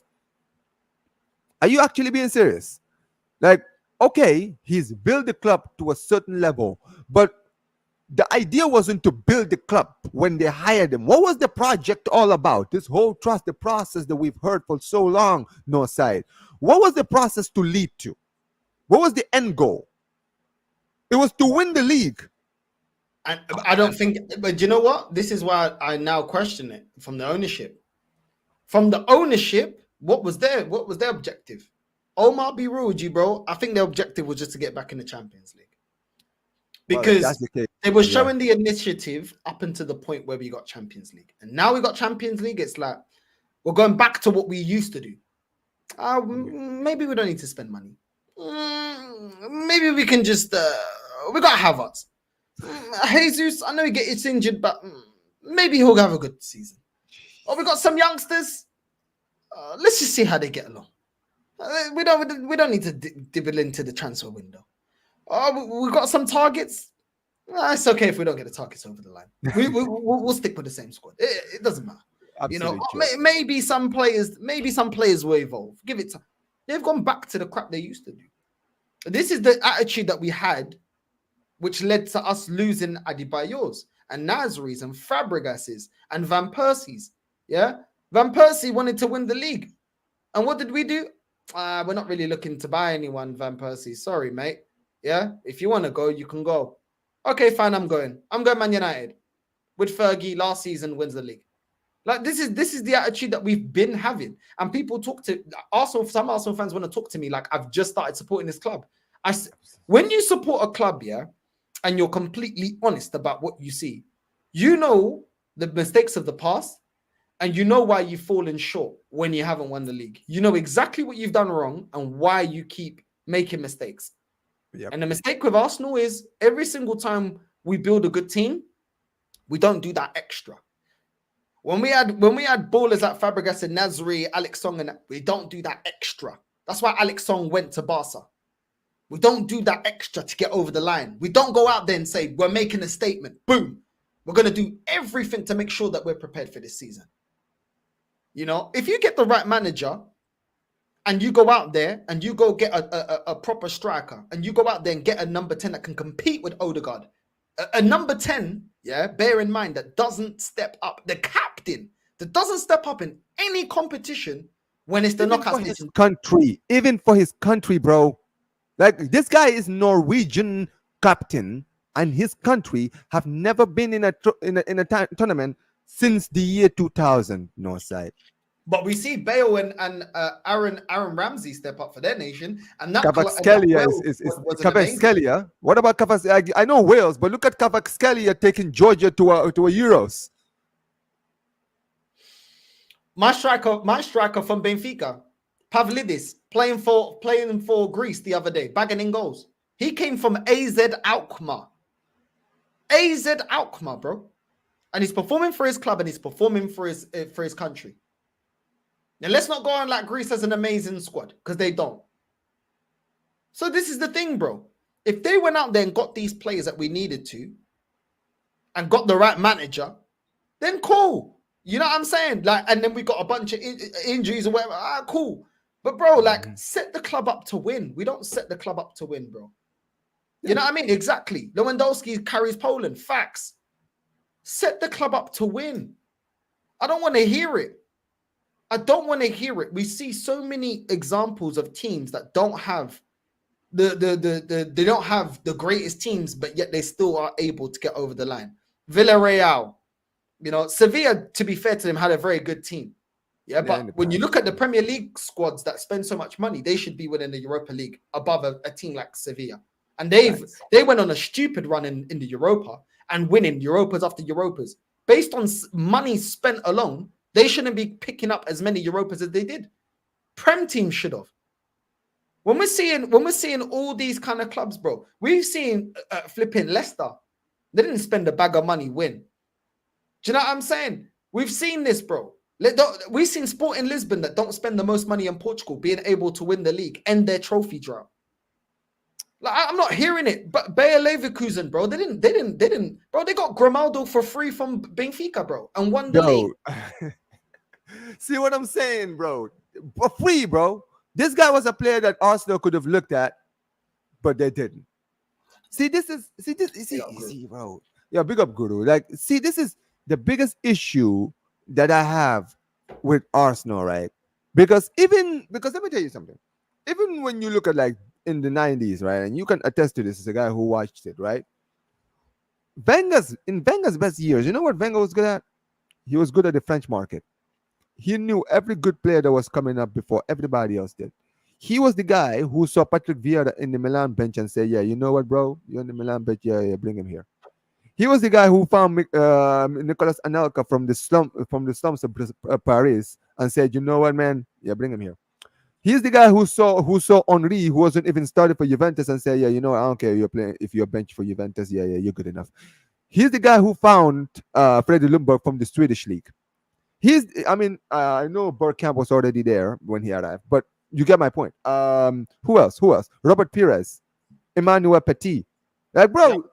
All of these Overmars. We're talking about players who, if you actually remember where these players were, how many of these players were actually like playing, like starting for big clubs? So I'm not saying they were not in big clubs, but starting. I just mentioned how Henry wasn't starting for Juventus. I just mentioned how Vieira wasn't starting for AC Milan. I just told you how Anelka, who, remember, he was there for one season and was considered one of the best strikers in the world for his age, when he was literally above what, 900K?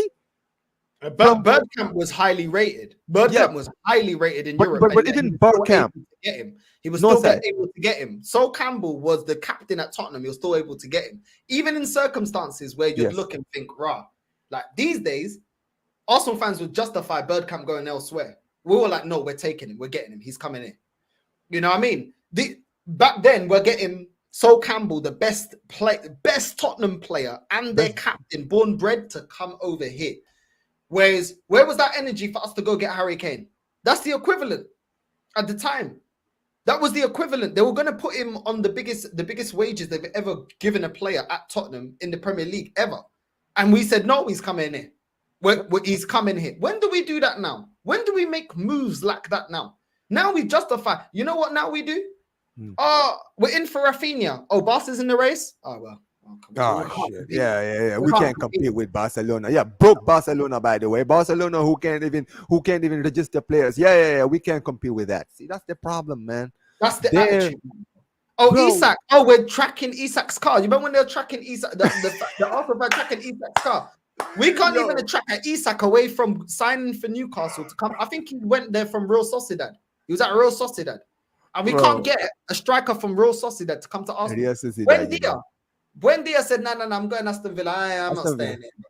Yeah, I'm off, bro. You know what I'm saying? I'm off. And then he clowned us. And this is where this club has got to, and people want to justify. Mudryk, I don't care if people rate Mudryk or not. The point is not how good the player is. The point is, where is the pool? We were supposed to be scouting him first, and we let Chelsea go and grab the player. Like I said, let me repeat that. I didn't want Mudryk. Wasn't on the hype. It's the embarrassment that we don't have the pool to say, do you know what? We're scouting that player. We're getting You that. get him. We're Whoever getting that gets player. the race, we're getting that player over the line. Yeah? Where is that anymore? We don't have that. How many years will we link to Benzema? Years. Benzema, Higuain, Draxler.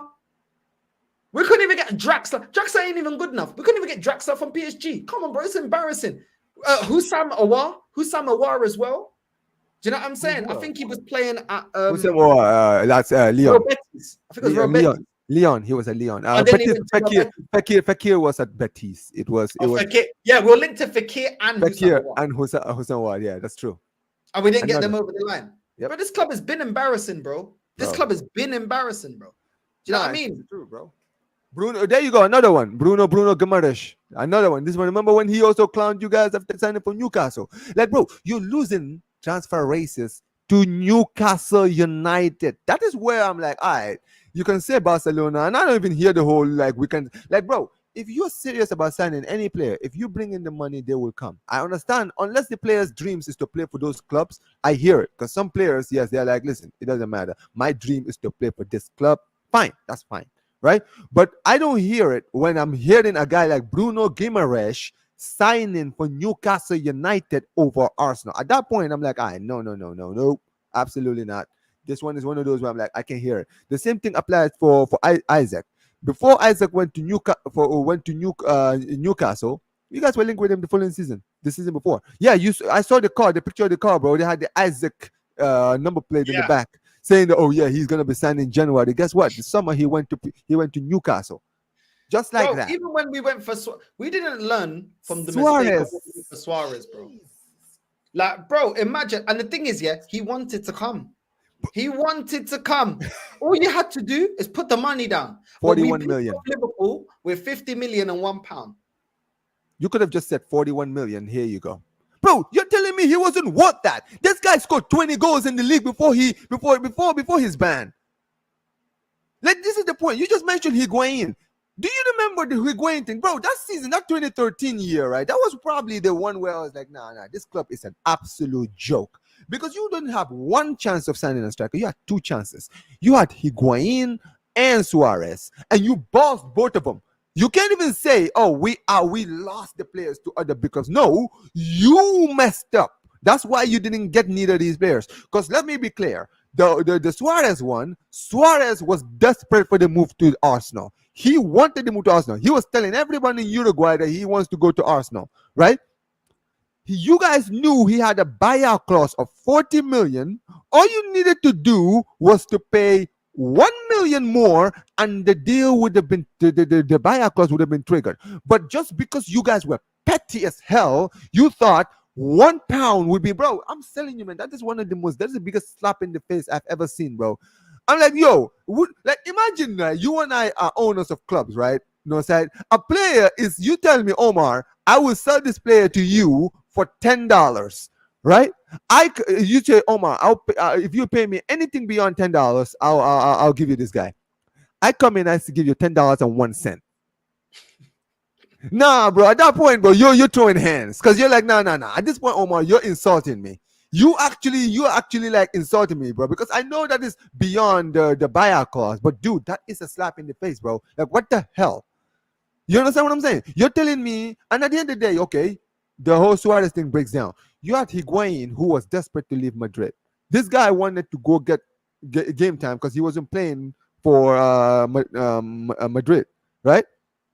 You guys now have a chance to sign him. For 40 million, I think? I think that's what Real Madrid wanted. 30 to 40 million, 35, 40 million. Fine. You guys spend the whole time trying to wait for the Suarez deal to happen. You get messed up, and then guess what? Napoli then goes offer 35 million, and Napoli sign Higuain over you. So at that point, you have no one to blame, and this is why I'm like, I understood why a lot of these people started becoming Wenger out, because if you start to look at the evidence, right? There's too much evidence where it's like you can't. We're not listening to this whole thing of, oh, we're paying for the stadium. Bullshit, we're paying for the stadium, all right? Because you had a chance to spend 35 million on a player. You were the one who said we don't need Cesc Fabregas in 2014 when he was desperate to leave Barcelona. You had a chance to sign him. You guys had first say. You were the club that had first say to sign Cesc Fabregas, and you said, "Nah, we're good." He goes to Chelsea and helps them win the league. And then you all want to sit there and say, oh, Fabregas betrayed us. Now, Fabregas wanted to return. Your manager at the time said, no, I don't want him. See, this is the point, right? At the end of the day, this idea that, oh, we can't compete. No one's sitting here to tell you to compete, bro. You guys had opportunities. If Wenger had the mind that he had back in the 90s, he would have realized, yo, at the end of the day, Suarez will score the goals. I don't care, bro. Put the 41 million. It will be worth it. That season, that 2013-14 season, we saw what he did in the league. 34 goals, no side, 34. That could have been you. And people can tell me, oh, but it's different. How is it different? Bro, you guys signed Mesut Ozil last season. Imagine Mesut Ozil producing chances for Suarez, bro. Mesut Ozil putting it on a plate for Suarez, bro. Do you realize just how clear you guys would have been in the league? Alexis Sanchez as well on the wing. Now you're building a serious team. And then guess what? You have Fabregas, Ozil, and Santi Cazorla in the midfield. Oh my God, bro. See, this is the point. You're telling me that team we just mentioned would have won the league in 2014. That team would have won the league in, I don't know if they won it in 2015 because Mourinho's second season. This was prime Mourinho, right? Maybe they would have lost out the league. But 2016, when Leicester won it, you guys would have definitely won it in 2016. 100%.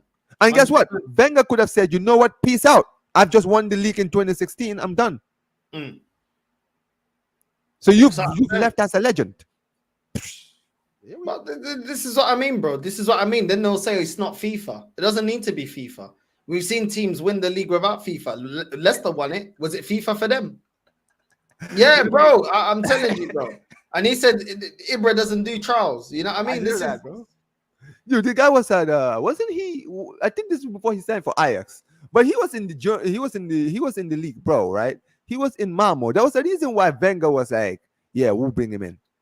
I'm sorry, you saw how good he was in the Swedish league. Why did you just sign him? Bro, you were signing what's his name? Ali Adier at the time, bro. If you guys did you do trials for Ali Adier and all of those players? Francis Jeffers and all of those guys? Were you telling those guys to go do trials? But nah, this kid, you guys went and signed Freddie Ljungberg from the same league that you guys signed Ibrahimovic. Did you tell Freddie Ljungberg to go on a trial? But this is the point here. See, Cristiano Ronaldo, bro, in 2003, you guys literally brought Ronaldo at Highbury to basically look at the stadium. He was going to sign, and guess what? You took too long, and guess what? Alex Ferguson just went in, signed his contract. Here we go, boom. Just like that. You just lost another player. Bro, we could literally, like, no side. I swear if I actually sit here and Google how many players could Wenger could have signed for Arsenal under Wenger, bro, we could literally, there's probably a Wikipedia page, bro, of the amount of players this guy could have signed. Yeah, I told you another one, bro. The guy who was on trial at Arsenal when Kolo Touré was there. Guess what? Didn't sign him either. Because apparently he missed a golden chance during a trial. Oh yeah, he missed one chance. All right, so that's the reason you didn't sign him. This is where what we're talking about, bro. And this is why, like, growing up, I didn't understand the Wenger thing, but now that I'm much older, I look at them like, yep. I'm sorry. Now that I'm much older and I now know more, I can see now why people were Wenger out. It's not that they didn't respect him. But at the end of the day, these guys are Arsenal fans. The club comes before the manager. I'm sorry. Every club should think like this. It's the same thing when Xavi was there. I used to tell people, I'm like, listen, I love Xavi. Xavi is my legend. I love him. But that's why I want him gone. Because I don't want to get to a point where I'm like, Xavi out. You understand what I'm saying? It would hurt me to say Xavi out. But if he overstays his welcome, bro, I will be Xavi out. Because the club comes before the manager for me. You understand what I'm saying? So that's why when he left on his own, bro, I respected him even more. Because I was like, you see this guy right here, bro? This is a man of the club, bro. Because he was like, yeah, you know what, bro? I think that I've done enough, bro. I don't think I can move this club any further, bro. It's not a Mm. knock on me. I just want what is best for the club. Some of these managers are arrogant, bro. They think they are what they want, bro. At the end of the day, if Wenger was smart, Wenger, when Klopp left in 2014, Dortmund, right? Wenger could have said, you know what, this guy's leaving at the end of the season. Let me go talk to him. Let me go talk to him. Let me go and see. Listen, man. Listen. I know you're currently on a break. I don't know if you're going to take a season out, right? All right, fine. Would you be open to replacing me as the Arsenal manager in 2015 or something like that, right? And if he said, yeah, I would, you guys could sign the deal, and guess what? Wenger could say, you know what, one more season, right? And Mm. he could just build the team to a certain level and say, all right, Klopp is going to be my next manager to take over. He could have done that. Guardiola was available in 2013 before he went to Bayern. Why Mm. didn't Wenger go and talk to Guardiola? Guardiola literally said this, bro. Mm.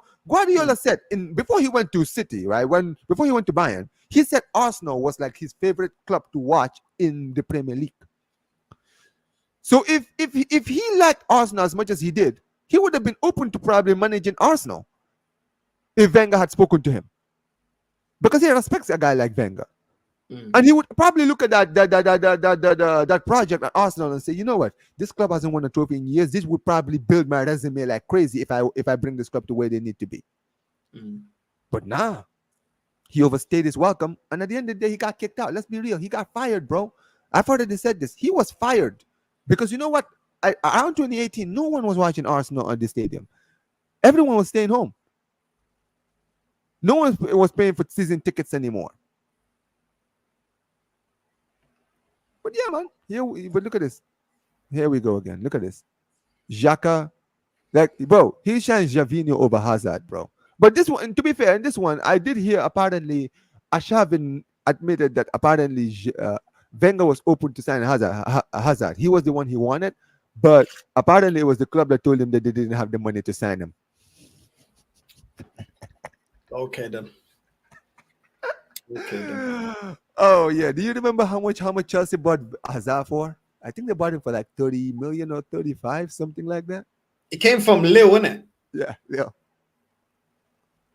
I'm Disgrace, sure, man. I'm sure Absolute that disgrace. I'm sure they bought him for like 35 million. You're telling me you didn't have 35 million to buy on a player who was actually highly rated. Like people are acting like he was a oh no, nah. This was a guy who, when he was in Lille, was actually He was considered one of the performing. upcoming talents in world football. You Yeah.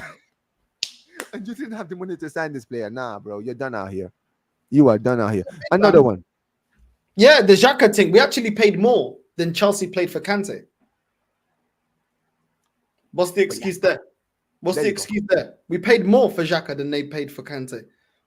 And you know what's funny? Even Wenger was talking to Ian Wright. He said that he had a chance to sign Kante when he was a Khan, bro, because he had a friend. He had a friend, right, who knew Kante before he signed for Khan, right? And his friend watched Kante and saw this guy was doing some madness in the midfield, bro, energetic as hell. He told Wenger, bro. He called Wenger after watching him and said, Wenger, bro, you gotta sign this kid. You gotta sign him, bro. You gotta sign. This kid is ridiculous. This guy doesn't. This guy never gets tired, bro. I watched this guy run for 90 minutes straight, bro, And Wenger non-stop. probably said, why do you look at me? You mean I have the phones? You know what I mean? That's probably what he said. I'm tired of him, bro. I'm Bro. tired. Nothing ever changes, bro. I'm telling you, it's jarring, man. No, honestly, like nothing ever changes at this club, man. Nothing ever Nah. changes at this club. It's disgraceful. You know what I mean? But it is what it is, bro. We'll beat Bournemouth. Mm-hmm. We'll beat Shakhtar, and you know, like everybody that loves off this manager will start running at their mouth. And then Liverpool. We got a run of games coming up that Hold ain't on. gonna Let be. me let me let me pull it up. I got it. Sure. I'm gonna pull up the games for you. No side. Here we go. Arsenal. Here we go. All right. Let's pull it up. Share screen. All right. All right. So these are your next run of games, Northside. There you go. Can you see it? Yeah. So, yeah. Talk to us here. So you obviously you said you're gonna you said you're you say you're gonna win against you believe you're gonna win against Bournemouth and Shakhtar, but Yeah, next up is Liverpool. that's. We'll see in it. Slot's first year. We'll see how they handle Chelsea this weekend, and that's going to show us a lot. You know, depending on how that game goes, then we can assess better how we expect them to perform against Arsenal. Mm. Um, but Yeah, yeah, that first game. game, I'm still expecting us to beat. I'm expecting us to win all those Yeah, at games. home. Yeah, I I hear it. expect that we should be if we're as great as a lot of these fans say that we are.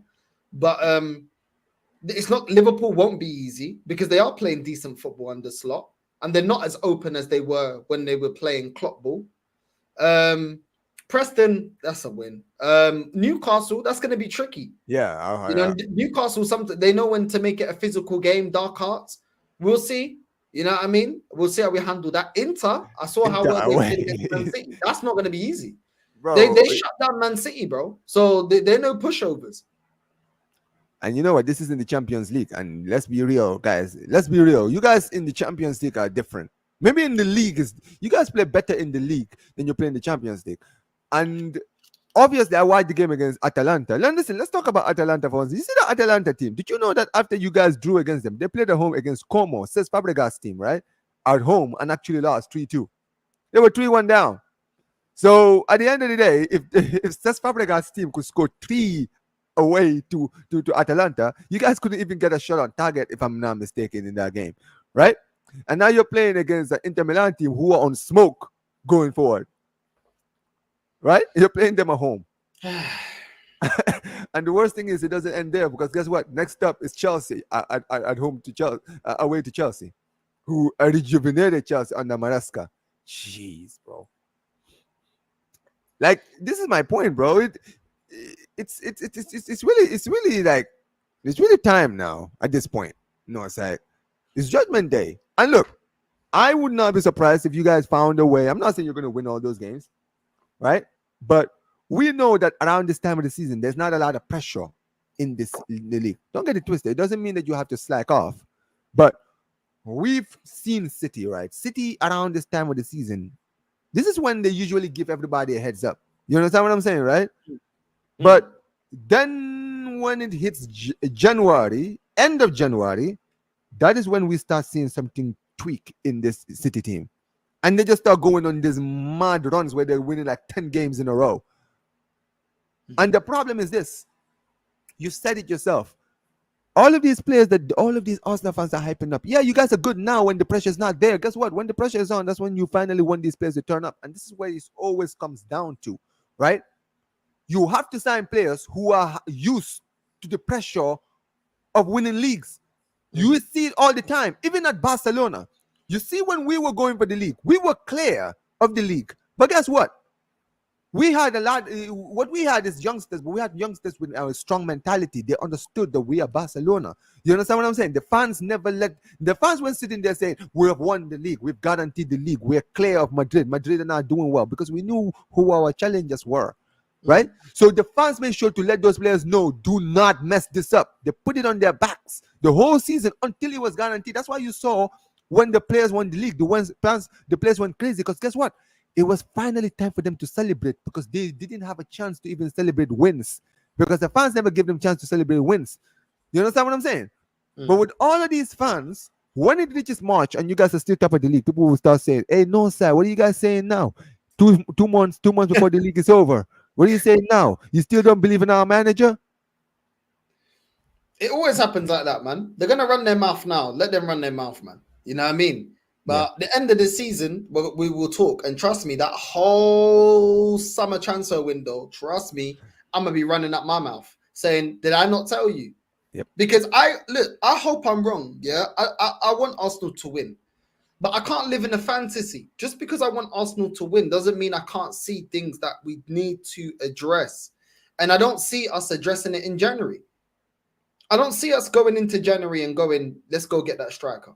Yep. I don't see us going in January and saying, "Yo, let's go get those world-class players." I don't see that. You know what I mean? In January, a lot of teams, they got their own objectives that they're trying to get to. Whether it's trying to win the league, whether it's trying to get into Champions League spot, where he's trying to win, whatever, domestic cup or in Europe. So they're not going to let you penny pinch in January. And this club loves a penny pinch. So are we going to put the money down? I don't know if we're going to put the money down. I don't see it. I don't see the ambition. We didn't get Sesko. Remember, we didn't get Sesko and deemed Ivan Toney, Isak, Dovbik, Ollie Watkins, all these strikers. We did not worth it. Osimhen is a Galatasaray north side. But I don't want. But I didn't want. No. Okay, I understand you don't rate him, but this is the thing, right? Osimhen, right? Whether you rate him or not, has actually like shown more as a striker than anyone you guys have now. Right? Yeah. Now, that doesn't mean he's going to come into the league and instantly perform. And listen, if he doesn't perform, maybe you would say, yeah, well, I didn't want him at the first place. But for a lot of people, they would look at it and say, you know what? It's an ambitious signing because he is known as a top striker. And to be fair, he did win the league with Napoli. You understand what I'm saying, right? It's a sign of intent. And Gyökeres as well. You forgot to mention Gyökeres. Another one. Yeah. Yep. But that's the point. Yeah. But listen, guys. I agree with you. It's not so much. And you're right, because I said this. Even if we got Osimhen, I would have looked at it as, okay, it's not a striker I want. I'm open for him to prove me wrong, that I don't rate him. But I can see the intent behind the signing. The intent is we are doing what we can to get over the line. Facts. We're trying. We're going out there, not leaving it to luck or leaving it to maybe this, maybe that. We're actually actively trying to change our luck and actively going out there and making an addition that was an area that we need to strengthen. I could at least give it that. And I agree with you. I agree with you on that. Yeah. But yeah, man. Listen, guys. Make sure you guys are smashing the likes, guys. And listen, like I said, if you're in this stream, we got 18 people here. We had like 25 people in here at some point, man. Listen, that's actually the most I've actually had on a live, man. Appreciate it for all of you guys. Like, I know I do get a lot of raids as well, but this is actually the first time I actually got like the highest I've gotten without a raid. So big up to everybody who's been watching. And listen, guys, if you guys are not subscribed to Northside, guys, listen, what are you guys doing? Right?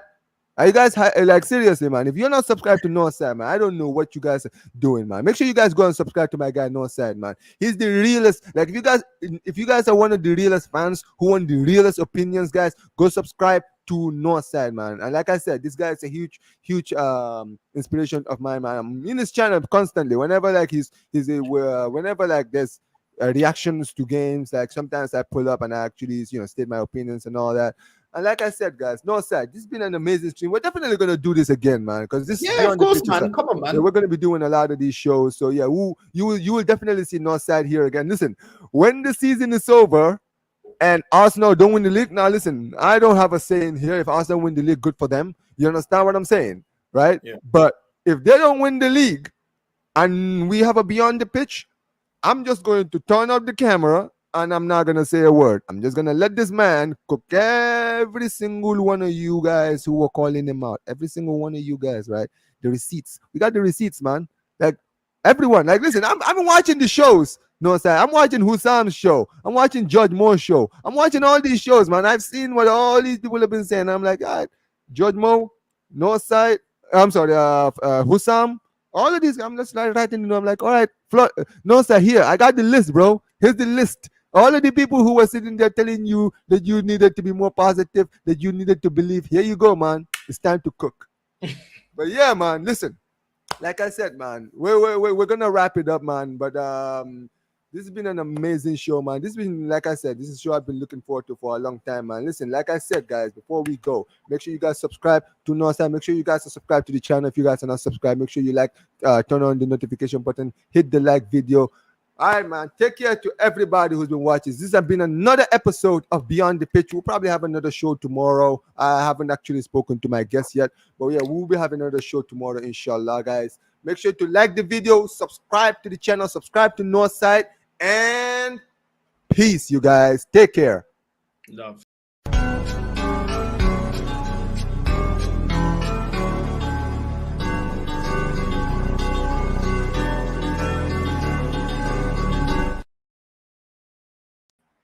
Hey, man. Listen, man.